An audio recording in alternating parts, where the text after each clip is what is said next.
Muchas gracias a todos por acompañarnos en esta 43ª edición de la Feria del Libro de Badajoz. Gracias por estar aquí, pese a que se ha levantado ya un poco el frío y las horas, pero muchas gracias por acompañarnos. Gracias a Carla Montero, que la tengo aquí a mi derecha, por venir por primera vez a la Feria del Libro de Badajoz, pero teníamos muchas ganas de tenerla aquí porque es una autora ya más que consagrada, una autora que lleva ya unas pocas novelas a sus espaldas y que nos ha traído diferentes aventuras ya en todos estos años, y teníamos muchas ganas de que conociese nuestra feria, que conociese la ciudad, y bueno, ahora después le preguntaré a ver qué le ha parecido, pero de momento nada, quería presentarlo un poco a ella.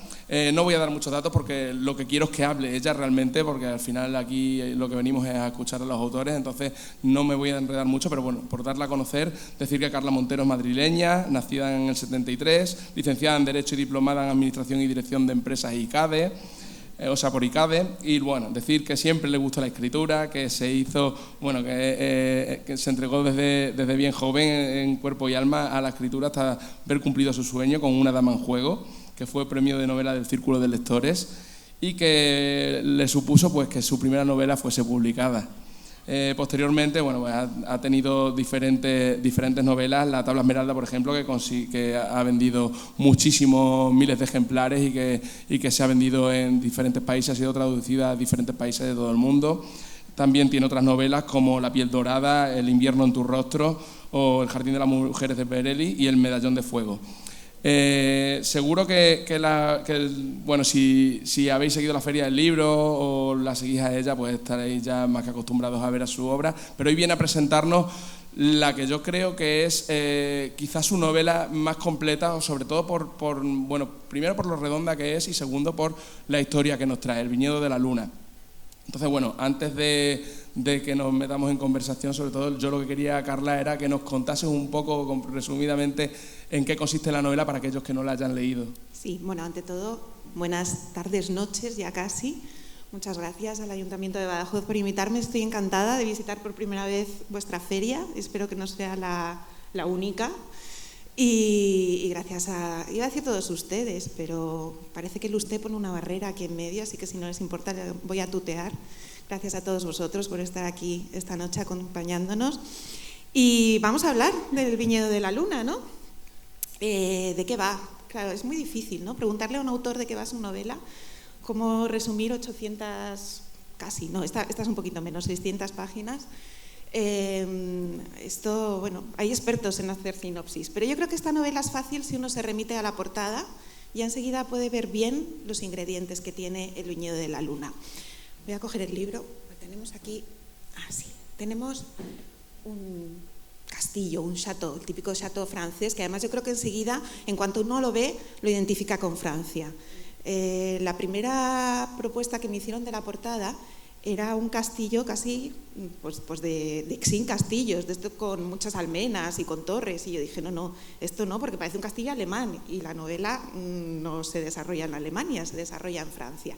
Ya por fin cambiamos y yo creo que enseguida sí se percibe el château, ¿no? El château francés, con lo cual inmediatamente sabemos que estamos en Francia. Vemos los viñedos alrededor y ya además el título nos lo indica, El viñedo de la luna. Es una novela que va a ir sobre vino. Y tenemos el coche y si se fija uno en las banderitas está la esvástica. Entonces ya automáticamente sabemos que va a ser Segunda Guerra Mundial.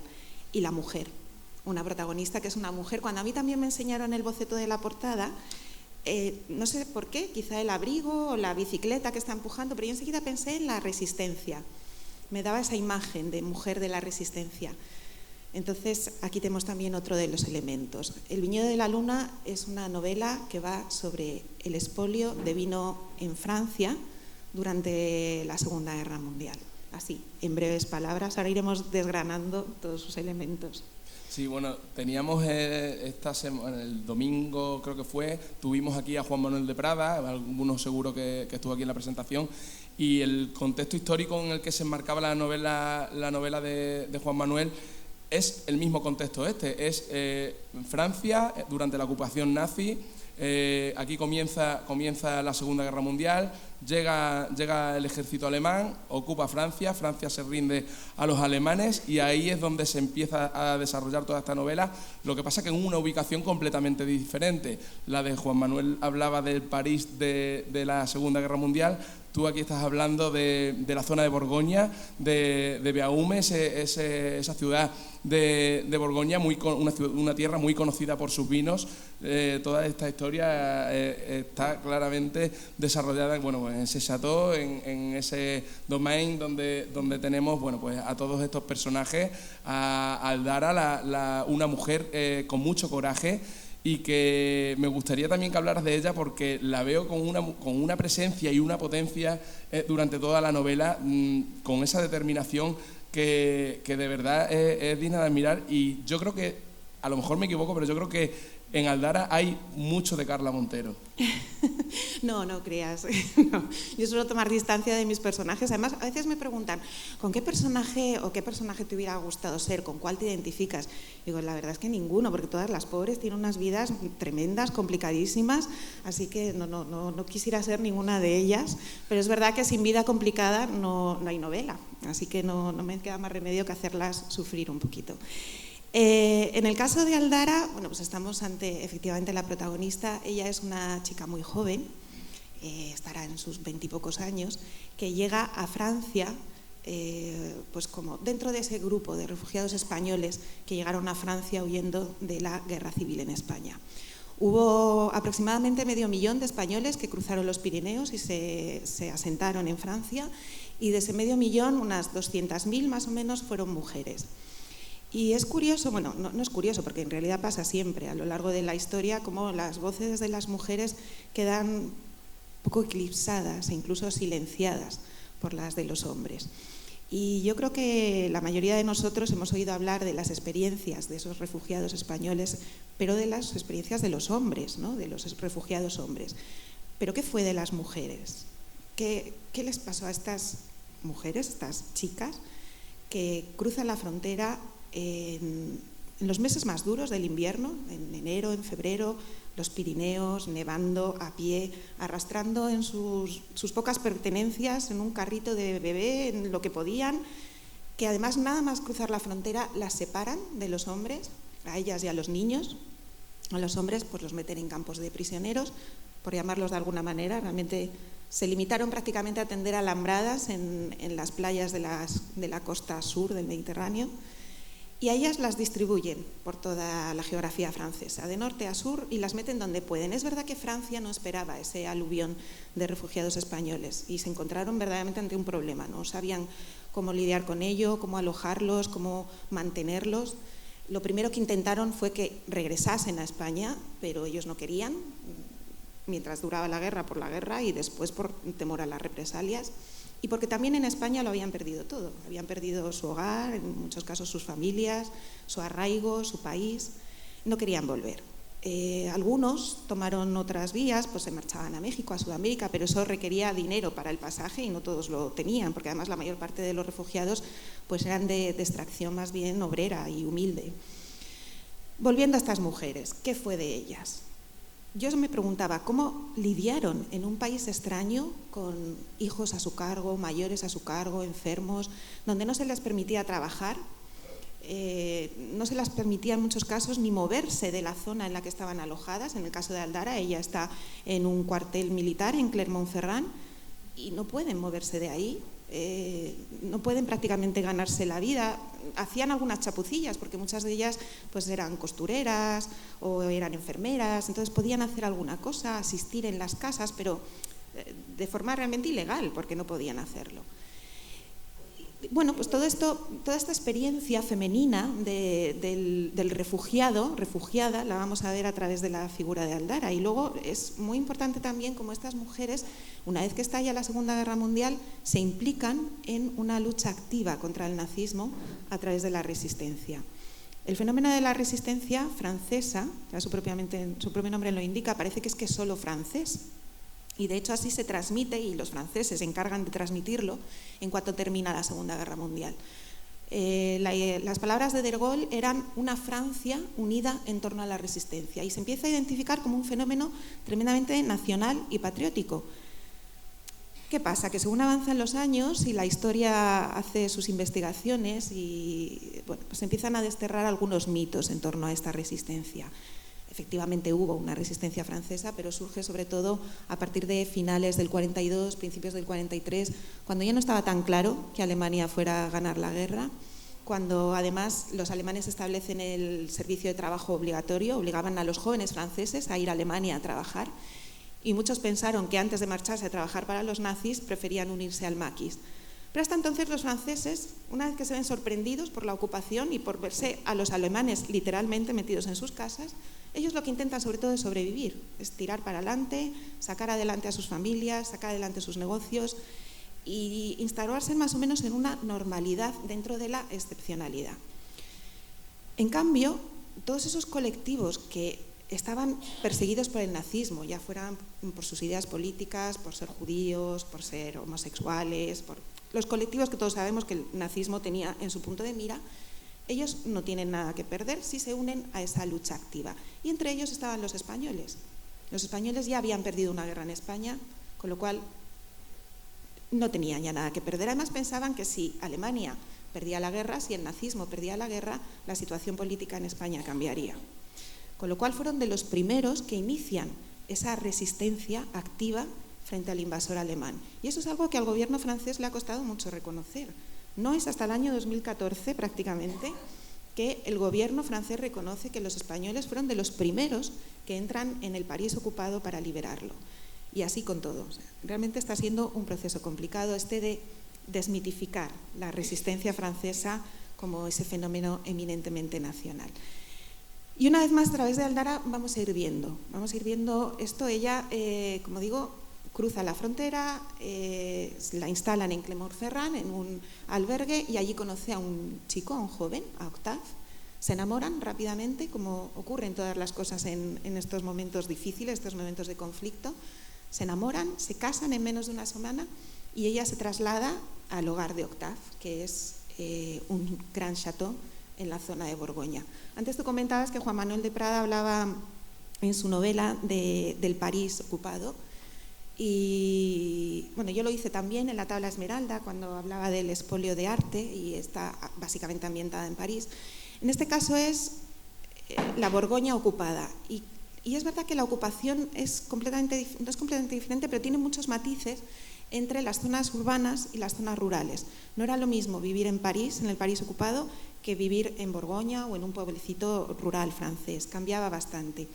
Pues bien, a través de esta novela vamos a ver cómo es esa ocupación en una zona rural y además en una zona rural como es Borgoña, que es una zona eminentemente vinícola. Es como si aquí hablamos de La Rioja, pero multiplicado por 1000, porque el vino en Francia es como la resistencia, es parte de su esencia, es parte de su forma de ser. Decir vino es decir Francia. Y cuando entran los alemanes, esto ellos lo sabían. Probablemente todos vosotros habéis oído hablar del expolio de arte. Yo lo he tratado también en otra de mis novelas. Está muy abordado por la literatura, por el cine, por la cultura popular incluso.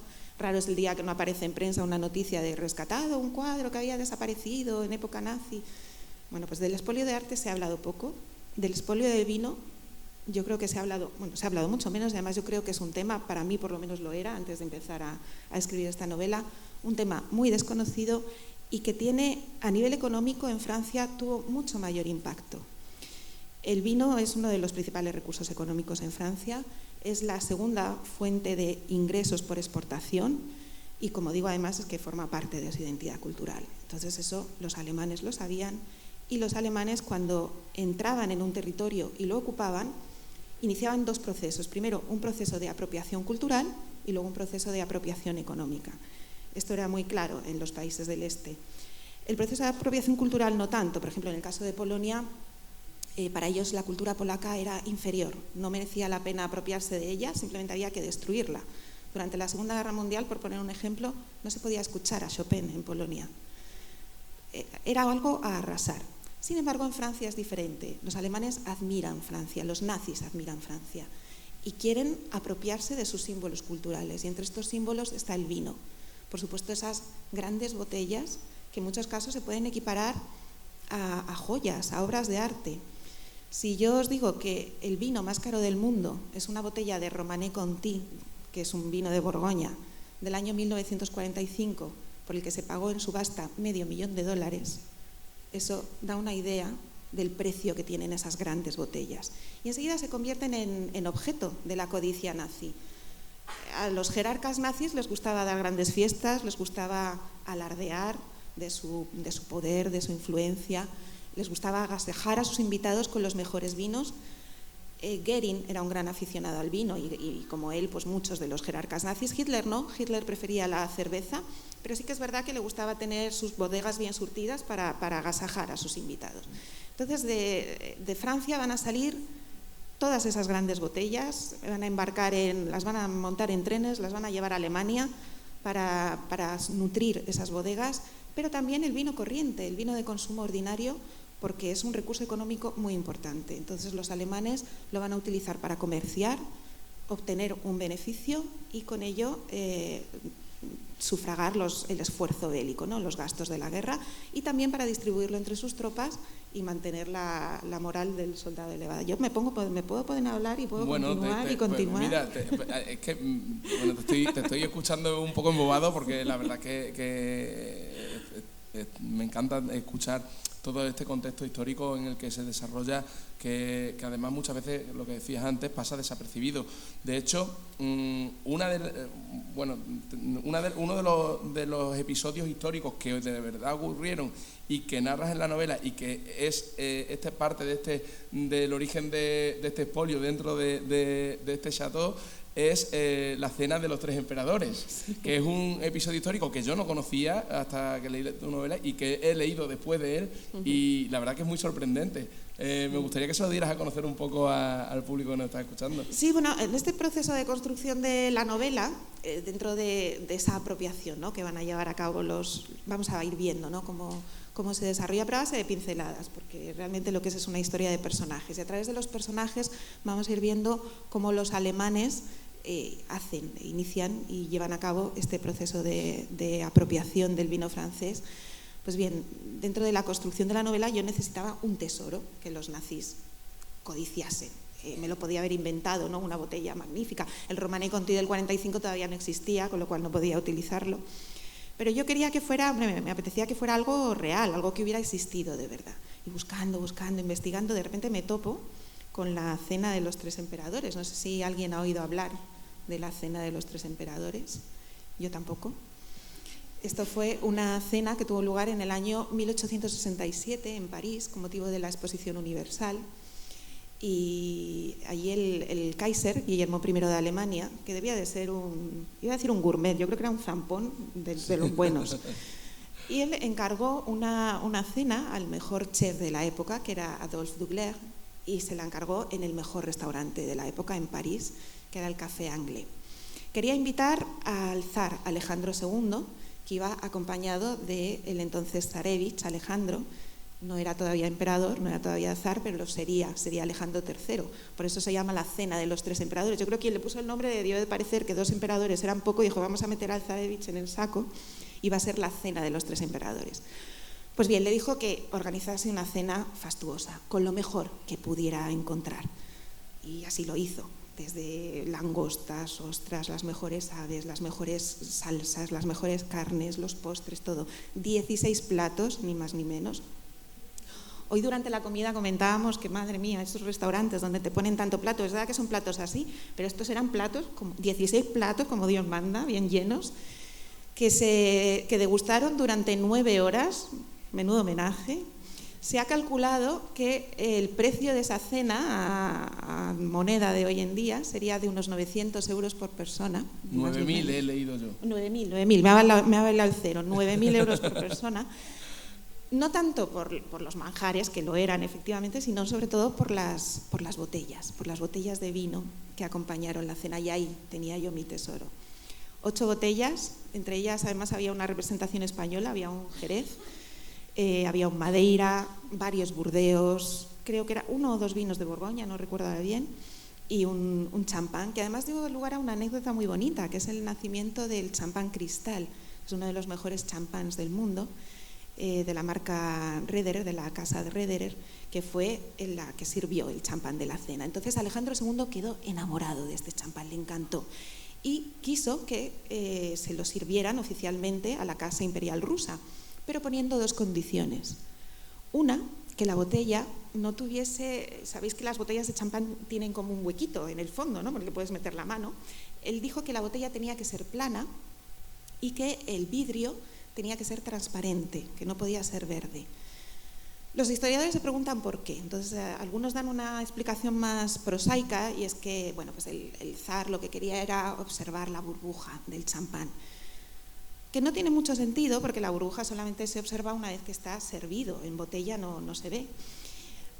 Otra explicación que se da, y a mí es la que más me gusta, y bueno, iba a decir la más bonita, no es bonito porque no es bonito el resultado, pero bueno, el zar estaba bastante obsesionado con ser víctima de un atentado terrorista, de hecho luego muere víctima de un atentado terrorista, y él pensaba que en una botella con hueco y verde se podía esconder fácilmente un explosivo, mientras que si era plana y era transparente, pues no había esa opción. Y efectivamente la casa Roederer le hace una botella plana, transparente, que además está hecha con cristal de Baccarat y que se servía exclusivamente, solamente de las mejores añadas, se elaboraba y se servía exclusivamente para la Casa Imperial Rusa. Este champán deja de fabricarse cuando se produce la revolución bolchevique, pero luego, en el año 1924, la Casa Roederer lo relanza con el nombre de champán Cristal. Ya no está hecho de cristal de Baccarat, pero bueno, sigue siendo uno de los mejores champáns del mundo, un champán tremendamente exclusivo, muy caro, y que nace en esta cena de los tres emperadores. Y bien, ahí tenía yo esas 8 botellas que había que esconder en el chateau y que los alemanes iban a ir a por ellas a toda costa.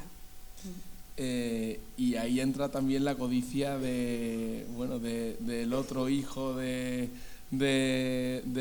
patriarca de la familia, de Romain, que busca hacer ese negocio con ese expolio de botellas de vino y que tiene la otra cara de frente a los luchadores que eran unos franceses que se veían sometidos, otros que de verdad vieron la oportunidad de hacer negocio y no lo hicieron por simple convicción, sino que lo que buscaban era dinero, básicamente. Sí.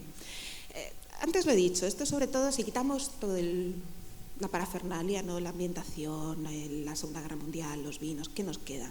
Nos quedan los personajes. Esto es sobre todo una novela de personajes, de ver cómo personas corrientes, personas como nosotros, se tienen que enfrentar a una situación extraordinaria, en este caso la Segunda Guerra Mundial y la presencia del enemigo en tu casa. Se dieron todo tipo de circunstancias. Si uno va a Borgoña, yo estaba en Borgoña investigando para la novela, y habla con los herederos de estos bodegueros y viticultores y comerciantes que vivieron en la Segunda Guerra Mundial, le van a contar unas historias fantásticas de resistencia. Te van a llevar a la bodega, te van a enseñar un muro medio derruido, los restos que quedan, te van a decir, mira, este es el muro que construyó mi abuelo para esconder las botellas de los nazis, ¿no? Las grandes botellas que teníamos nosotros y no queríamos que los nazis viniesen y se las llevasen a golpe de culatazo. Entonces construíamos muros y los cubríamos de telarañas y de polvo. Otras historias que te cuentan. Es muy famosa, es muy la anécdota de los limpiadores de alfombras de París que se dice que guardaban el polvo de las alfombras y que se lo repartían a los restaurantes y a las bodegas para que pudiesen envejecer las botellas y pasar vino malo, que lo embotellaban, lo envejecían y lo etiquetaban como si fuera vino bueno, engañarles, venderles gato por liebre a los alemanes. Entre esas y otras muchas historias fantásticas de resistencia. Y lo que hay que decir, y antes he hablado, y efectivamente se habla, ¿no?, de expolio del vino. Y lo he comparado con el expolio del arte, pero no es del todo comparable. El expolio del arte es un expolio en todas las reglas. Si uno va a la RAE y busca la palabra expolio, dice que es una apropiación con violencia y con iniquidad, es decir, de forma perversa e injusta. Y así se dio, eso fue el expolio del arte. Pero el expolio del vino no. El expolio del vino, efectivamente, fue una apropiación que fue injusta y que fue perversa, ahora explicaré por qué, pero no se produce con violencia. Los alemanes no necesitaron utilizar la violencia para llevarse el vino francés. porque los franceses se lo dieron de buen gusto. Contó, en la mayor parte de los casos, este expolio con la complicidad y si no la colaboración activa de los franceses. Por supuesto del gobierno de Vichy, pero también de estos viticultores y estos bodegueros. Hay que entenderlo. Cuando estalla la Segunda Guerra Mundial, las bodegas de los franceses están llenas de vino. Venían de atravesar una crisis económica brutal, ya desde la Primera Guerra Mundial. Sobre todo esas zonas que, como son Champaña y Borgoña, que habían quedado cerca de la frontera con Bélgica y con Alemania, donde se habían librado los combates, habían quedado arrasadas, habían sido bombardeadas, pisoteadas por las tropas, estaban hechas un desastre. Hasta que eso consiguen volver a ponerlo en marcha otra vez, pasan muchos años. Y cuando consiguen ponerlo en marcha, estalla el crack del 29. La mayor parte de las exportaciones francesas eran a Inglaterra y a Estados Unidos, y estas exportaciones se cortan de raíz. ¿Qué pasa? Que cuando estalla la Segunda Guerra Mundial, como digo, muchas bodegas están al borde de la ruina, otras tienen unos stocks de vino que no saben qué hacer con ellos, y en esto que llegan los alemanes dispuestos a comprar y sin mirar, y no a llevarse a golpe de culata. Quizá en los primeros años, los primeros meses de la ocupación sí, cuando había todavía un poco de desorden y llegaban las tropas y a lo mejor tiraban la puerta de una bodega y se bebían el vino que había dentro, pero enseguida los alemanes eso lo cortan de raíz porque ellos son los primeros interesados en que no ocurra, porque quieren organizar un sistema de compras masivas de vino francés, pero eso, organizado y financiado, que ahí está la perversión del expolio, con dinero francés. Cuando se firman los acuerdos de armisticio entre Francia y Alemania, Alemania argumenta que para ocupar el país ellos tienen que desplazar una gran cantidad de administración y para gobernar esa zona ocupada necesitan mucha administración y eso les supone un coste enorme con el que no están dispuestos a sufragar ellos. Y entonces le impone a Francia unos costes de ocupación. Es decir, yo por estar en tu país me tienes que pagar para poder gobernarlo. Y estiman que esos costes son de 4 millones, bueno, realmente estiman que son de 5 millones de francos diarios, pero los dejan en 4. Pues con esos 4 millones de francos que cobran día a día durante 4 años, van a costear todas estas compras masivas de material, no solo de vino, sino en general de todo. Francia, en palabras de Goering, se convierte en la vaca lechera de Alemania. Entonces, se van a llevar todo. Se estima, es muy difícil hacer un cálculo porque cuando termina la Segunda Guerra Mundial se destruye la mayor parte de la documentación, pero se estima que se trasladan a Francia entre 14 y 17 millones de hectolitros de vino durante los 4 años que dura la ocupación, o sea, prácticamente todo el vino francés. Y en este escenario se dan todo tipo de actitudes. La mayoría de los franceses implicados en el mundo del vino, ¿qué hicieron?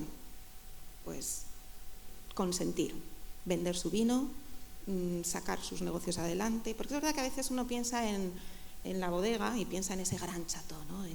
en esa familia aristocrática, que es verdad que es la familia protagonista del viñedo, pero es que esos son unos pocos. La mayor parte del sector vinícola francés está compuesto por bodegas pequeñitas, negocios familiares, que como digo estaban al borde de la ruina y ven una forma de sacar adelante a su negocio, sacar adelante a sus familias y sobrevivir. Esa fue la mayor parte de la actitud del el mundo del vino francés. Entonces esas historias de los muros, sí que construyeron muros y sí que escondieron las botellas, pero para sacarlas del circuito comercial oficial y venderlas a través del mercado negro donde obtenía muchísimo más dinero. Lo de engañar a los alemanes, no engañaban a los alemanes. En cuanto Alemania ocupa Francia, curiosamente, las 3 grandes zonas vinícolas francesas, Borgoña, Burdeos y Champaña, quedan en la zona ocupada y el gobierno alemán, Berlín, manda a 3 delegados comerciales a cada una de estas zonas para organizar este sistema de compras masivas que eran auténticos expertos del vino. En este libro aparece el delegado comercial de Borgoña, que es un personaje histórico además, y es una persona que llevaba años comerciando con los franceses, que sabía de vino más que muchos franceses, que había tenido incluso un chateau, una bodega en Burdeos, con lo cual no le podían engañar, no le podían vender vino malo por bueno, por mucho que lo hubieran envejecido. Entonces, bueno, pues Romain, como tú has comentado, representa esta actitud que ya es más próxima al colaboracionismo, que también se dio. Se hicieron auténticas fortunas entre los franceses, entre algunos de ellos, vendiendo vino, porque además existía una identificación ideológica con el nazismo. Entonces, estos fueron colaboracionistas a tope y luego sí que hubo algunas actitudes de resistencia. El libro comienza con una cita de un comerciante de Bonn, que es la capital de la Borgoña, la capital vinícola de la Borgoña, y este hombre, Maurice Drouin, pues estuvo arrestado por la Gestapo, después lo liberaron porque precisamente el comerciante alemán intercedió por él y lo liberaron, pero después volvieron a ir a por él, se tuvo que refugiar en las bodegas. El consejero delegado de Moët-Chandon, el conde de Bogué, este hombre también lo arrestaron, llegó a estar condenado a muerte, después le computaron la pena de muerte, lo trasladaron a un campo de concentración. Es decir, sí que hubo algunos casos de resistencia activa, pero después de la guerra esto se vende como generalizado y realmente fueron casos excepcionales. Entonces, en la novela lo que vamos a ir a través de los distintos personajes, vamos a ir viendo cuáles son esas distintas actitudes. Y claro, en un contexto en el que hay tanto en juego, hay tanto dinero, hay tanto patriotismo, pues desde luego que se dan pues, todas las emociones multiplicadas exponencialmente, ¿no? Desde hay tiempo para el amor. Desde las más nobles, como el amor, la amistad, la lealtad, hasta las más rastreras. O sea que sí, tenemos de todo. Totalmente. Bueno, por hacer un paralelismo con la época actual, aquí hoy hemos hablado precisamente de eso. En Extremadura, en Cáceres, tenemos un restaurante que tiene 3 estrellas Michelin, Atrio. La importancia que tiene el vino y el valor que adquiere, que tuvieron un robo de botellas, sí, y además valorado en muchos miles de euros. Al final siempre ha sido la cultura del vino no solo para los españoles, sino para prácticamente todo el mundo. Es una cultura que mueve muchas familias, pero que también mueve mucho dinero y que realmente es algo que puede sacar pues eso, todos estos sentimientos tan malos y tantas ganas de codicia como se ven muchas veces en esta novela. Sí, aquí está, ante todo es una novela de personajes, es una novela de emociones, es una novela de ver cómo se lidia con determinadas situaciones y sobre todo porque lo que hacemos es acompañar a la protagonista. Acompañamos a esta jovencita que empieza, pues eso, llega la pobre a la Borgoña más perdida que un pingüino en el desierto, no sabe absolutamente nada de vinos.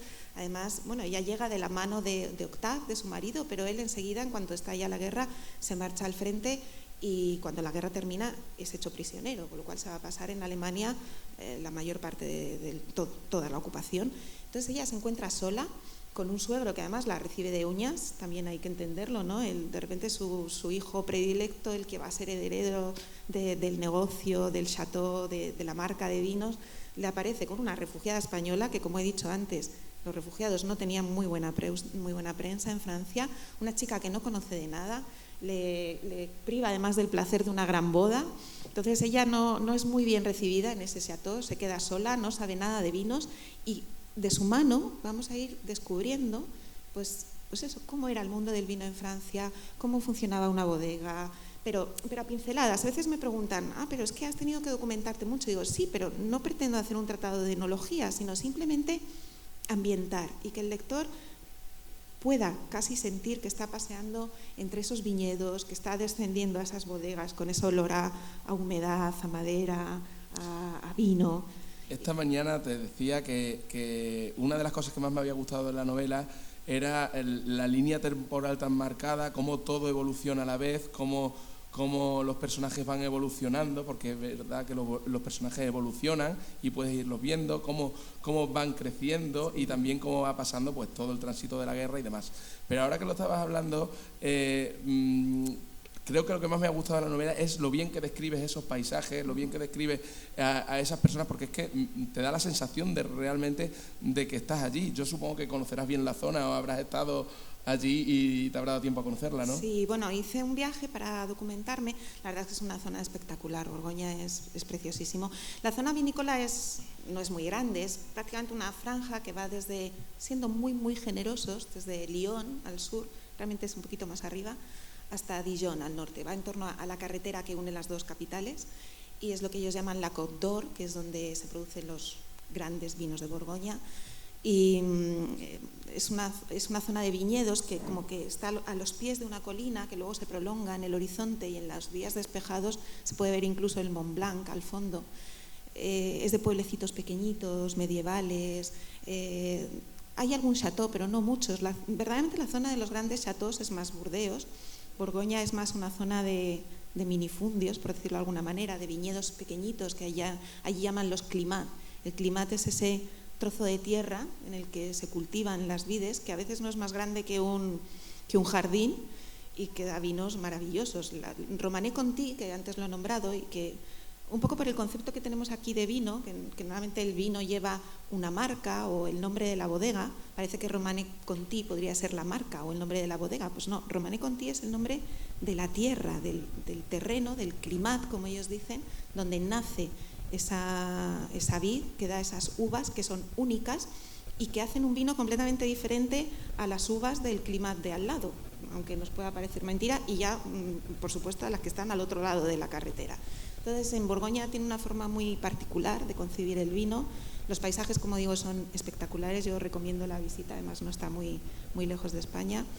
Y sí que a mí me apetecía plasmarlo en la novela y que el lector tuviese la sensación de que se está paseando por esos viñedos y que, como digo, de la mano de Aldara va descubriendo desde prácticamente la vid hasta la botella, poco a poco, a base de pinceladas y sin abrumar con datos técnicos, porque, como digo, no se trata de hacer un tratado de enología, pero ir conociendo un poquito más acerca de esa elaboración del vino y de cómo impacta en la vida de un territorio como es Borgoña, que vive completamente volcada en el vino, porque nosotros podemos pensar el vino o la vid como mucho, pero es que es todo, es que son los toneles, es que son las etiquetas, es que son los vidrios, es que son los capuchones, es el viticultor, todo es toda una región que vive en torno al vino y que de repente se ve completamente trastocada con la llegada, como digo, literalmente de los alemanes metidos en su casa, como es el caso de Aldara, que tiene primero a un alemán alojado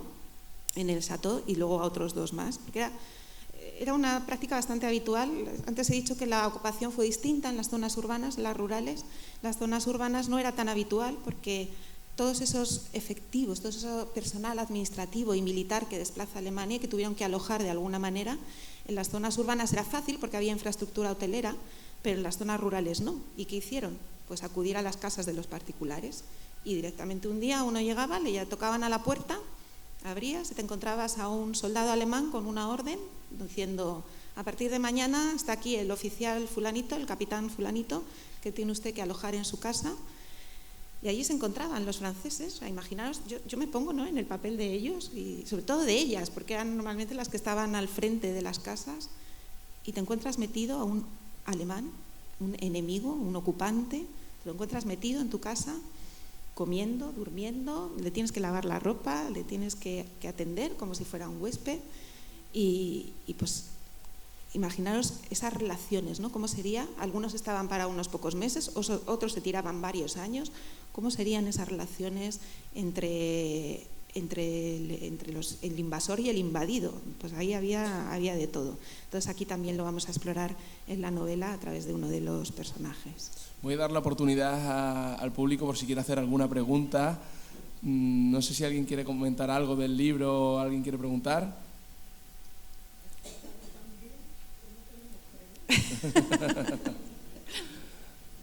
Bueno, muchas gracias. ¿Funciona? Nos hemos enterado muy bien de la temática de la novela, pero me quedo con la duda de por qué la luna. Pues es muy bonito lo de la luna. Tiene dos explicaciones. Por un lado, el chateau, el gran viñedo en el que está Aldara, se llama el Domaine de Clair de Lune, del claro de luna. Entonces, por ahí viene una de las explicaciones.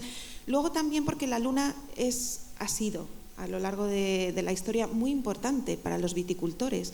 Ellos utilizaban mucho los ciclos de la luna para cultivar, porque se entiende que la luna, al igual que mueve las mareas, también mueve la savia dentro de las plantas.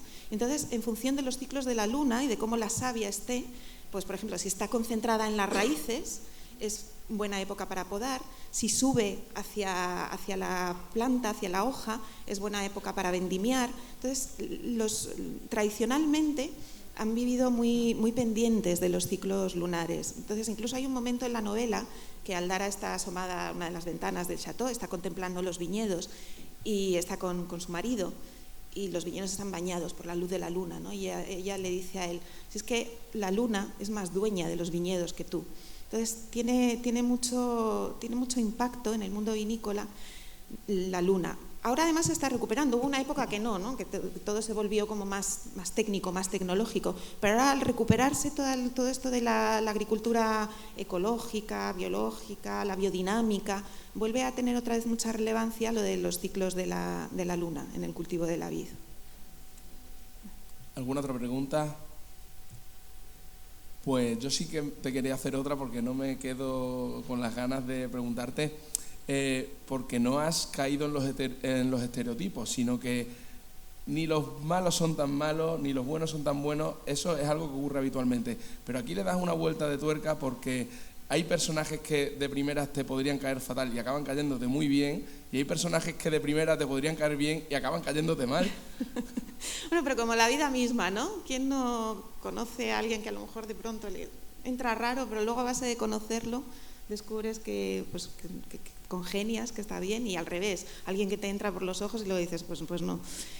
Bueno, yo trato de que mis personajes sean reales, que parece que, hombre, pero son personajes históricos y no te los vas a encontrar por la calle, ¿no? Pero que parece que podrías encontrártelos por la calle. Y yo creo que al final, para crear un personaje real, tiene que tener sus claroscuros. Todos somos claroscuros, no hay héroes absolutos ni villanos absolutos. Es verdad que en una historia, como en la vida real, pues uno siempre hay alguien que tiene asignado el papel de héroe o heroína y otros que tienen asignados los papeles de villanos o villanas, porque son necesarios, ¿no?, para que la historia avance. Pero incluso en el caso de los villanos, uno tiene que entender por qué son así, ¿no? Y por qué es lo que no vas a empatizar con ellos, pero sí tienes que entender por qué se comportan de esa manera, por qué han llegado a ser ambiciosos, a ser crueles, a ser odiosos, en definitiva. Y los héroes también tienen que tener sus claroscuros. Yo creo que el héroe tipo Marvel es poco creíble, ¿no? Al final, pues todos los héroes tienen sus dudas, tienen sus momentos de debilidad, y yo creo que eso es lo que los hace cercanos. Uno de los capítulos que más me llamó la atención fue la descripción tan perfecta que haces de la vida de Henry Wallace y del resto de tripulación de un bombardero inglés, sí, en la Segunda Guerra Mundial. Sí, bueno, yo es que quedé fascinada. Y de hecho dudé si incluirlo en la novela, porque bueno, parece que no va exactamente con la temática del vino, pero me pareció fascinante esos pilotos ingleses que eran chavales de 17 años para arriba, los más mayores tenían 22, 23, y que se metían en un bombardero para ir a bombardear a Alemania cuando todavía no había tropas en suelo europeo. Entonces la única forma que se podía combatir era a través del aire, y el peso de la guerra estaba sobre sus espaldas. Estos chicos se subían en bombarderos, la tasa de mortalidad de los pilotos de bombarderos era del 80%. 8 de cada 10 no sobrevivían a la guerra. Y aún así se subían con todo su entusiasmo en condiciones tremendas, volaban en condiciones horribles, claustrofóbicas. Los aviones esos por dentro, que eran además todo metal, todo hierro, eran estrechos, no podían ni ponerse de pie para avanzar de un lado a otro de la cabina. Tenían dos torretas para disparar, una en la cola, otra en la parte central. Los de las torretas caían como moscas, porque además, bueno, una vez que atravesaban el territorio ocupado, es que era desde los cazas alemanes que salían a su encuentro, a las baterías antiaéreas desde tierra, los fallos técnicos que podían tener esos aviones, la climatología, o sea, realmente es eso, las posibilidades de supervivencia eran ínfimas. Y bueno, a mí me parecía muy interesante meterme en la mente de uno de estos chicos, qué es lo que hace, qué es lo que les impulsa a combatir en estas condiciones, y contar un poco. Por supuesto que tenían miedo, claro que tenían miedo, y tenían sus momentos de horror y de tristeza absoluta. Y bueno, y aún así continuaban y seguían adelante. Entonces, bueno, esto está representado a través de un piloto inglés que cae literalmente casi del cielo en el chateau, porque, bueno, como digo, era bastante habitual que hubiera esos accidentes. Era tan habitual que se crearon en Europa las llamadas líneas de evasión, que eran líneas que surgen de forma espontánea al principio para ayudar a estos pilotos que sobrevivían a los accidentes aéreos, ayudarlos a atravesar el territorio ocupado por los nazis y poder regresar a Inglaterra y volver a incorporarse a la lucha. Esta es una forma también de resistencia. Como digo, al principio surge de manera espontánea. Yo imagino, las primeras surgieron en los Países Bajos, en Bélgica, Holanda. Y yo imagino que sería pues, que un piloto llamaría a la puerta de una casa y alguien diría, ¿y ahora qué hago yo con este muchacho? Pues vamos a ver cómo podemos hacer que regrese, ¿no? Y empezaron así. Luego ya empezaron a recibir apoyo del gobierno británico. Seguramente todos habéis oído hablar del MI5, el MI6, ¿no? Por James Bond y todas estas cosas. Bueno, pues el MI9 era una división especial del Ministerio del Interior que se crea para apoyar estas líneas de evasión. Incluso a los pilotos antes de salir les daban formación de qué tenían que hacer si caían en territorio enemigo, les daban moneda extranjera, les daban unos mapas para poder manejarse hasta que conseguían contactar con alguien de la resistencia. Entonces, bueno, me pareció una faceta también tan interesante y bueno, quizá tan poco conocida. Ahora creo que Spielberg acaba de sacar una serie que no sé si está en Apple TV, que va precisamente sobre la vida de estos pilotos de bombardero. En este caso creo que son bombarderos americanos, pero bueno, era muy similar.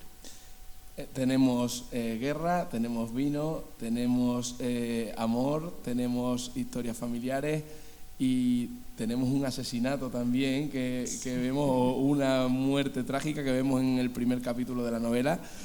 Tenemos todos los ingredientes para hacer una novela muy entretenida, se lee muy bien pese a la gran prosa que tiene, y ahora ya lo que me queda preguntarte es ¿para cuándo la próxima y sobre qué?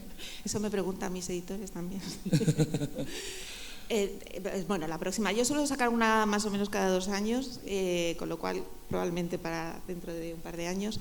¿Y sobre qué? No lo sé. Es que no he parado. Desde que se publicó la novela en enero, esto ha sido un no parar y ya tengo cosas para septiembre, octubre, noviembre, febrero, incluso del año que viene. Entonces, bueno, pues necesito hacer un poquito de pausa y siempre hay un cajón de ideas. Estás investigando y surgen ideas que a lo mejor no puedes utilizar para la novela que estás en ese momento. Entonces yo la guardo en el cajón de las ideas y simplemente es cuestión de abrir el cajón y escoger una de ellas. Así que habrá novela. Decía al principio que te iba a preguntar, y lo voy a hacer porque es tu primera vez aquí en Badajoz. ¿Qué te ha parecido Badajoz y qué te ha parecido lo poquito que has podido ver? Porque no has estado apenas tiempo. Espero que vengas pronto y poder disfrutar bien de esta ciudad. ¿Pero qué te ha parecido tu primera experiencia en Badajoz y en esta Feria del Libro? Pues estupendo. Bueno, a nivel de feria me parece que es fantástica. Yo creo que a partir de ahora, que es la primera vez que estoy, va a pasar a mi top de ferias, de esas que cuando estamos preparando el plan de promoción nos preguntan ¿dónde queréis ir? A Badajoz, voy a decir, porque la organización es estupenda, el entusiasmo y cómo la ciudad se vuelca, da gusto. Y la ciudad, la verdad es que me ha dado tiempo a ver nada prácticamente en lo que es yo creo que la muralla y lo que hay del hotel aquí, no he visto nada más, pero bueno, lo justo para ir abriendo boca y tener ganas de volver. Pues te esperaremos aquí con los brazos abiertos y esperamos que sea pronto y con una nueva novela. Nada más, muchas gracias a todos por acompañarnos. Gracias.